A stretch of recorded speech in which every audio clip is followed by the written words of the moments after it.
لا إله إلا الله والله أكبر الله أكبر ولله الحمد أشهد أن لا إله إلا الله وحده لا شريك له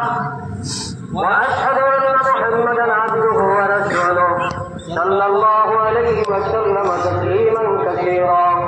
الله أكبر الله أكبر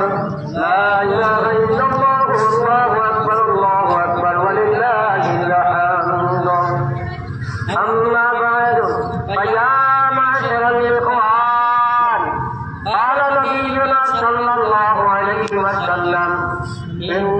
لكل قوم عيدا وهذا عيدنا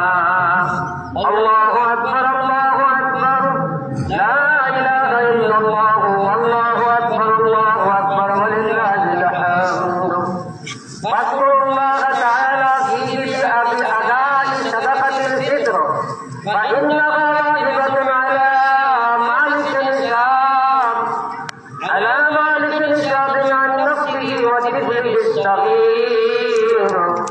مثل ساعة الحنطة وساعة من تمر أو شعير الله أكبر الله أكبر لا إله إلا الله والله أكبر الله أكبر ولله الحمد واستحب لكم أن اغتسلوا واستاكوا وتطيبوا والبسوا أحسن ثيابكم وكلوا قبل صلاة من تمر أو شيئا حلوا وسعوا إلى صلاة العيد وكبروا في الطريق سرا واستمعوا بعدها خطبتين فتفوزوا في الدارين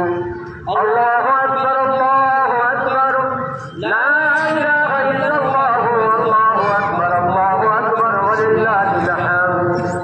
أعوذ بالله من الشيطان الرجيم يريد الله بكم اليسر ولا يريد بكم العسر ولتكملوا العدة